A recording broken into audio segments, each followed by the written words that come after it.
दरम्यान जी वाहतूक कोंडी झाली त्या संदर्भात सविस्तर माहिती आपण ग्राफिक्सच्या माध्यमातून पाहूयात। टँकर पलटी झालेला होता, प्रवाशांचा त्यामुळे खोळंबा झाला। मंगळवारी संध्याकाळी 5 वाजण्याच्या सुमारास एक टँकर येथे पलटी झाला।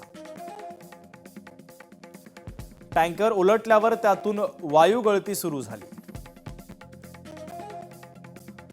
वायू गळती बंद करण्याचा प्रयत्न करण्यात आला। त्यात प्रोपेलिन हे अत्यंत ज्वलनशील आणि घातक रसायन असल्याचं कळलं।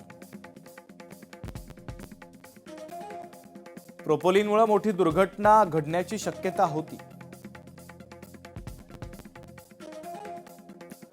त्यामुळे लगेचच बीपीसीएल आणि एनडीआरएफ यांना बोलावण्यात आलं। रिकामा टँकर आणून त्यात प्रोपेलिन भरण्याचं काम सुरू करण्यात आलं। पुण्यावरून मुंबईला जाणारी एक लेन मोकळी झाली। त्यानंतर मुंबई पुणे द्रुतगती महामार्गावरील वाहतूक सुरळीत झाली।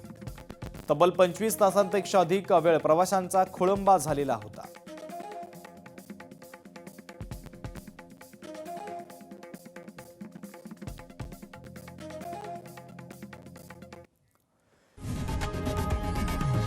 लोकशाही मराठी ऐका, पहा, जागरूक रहा।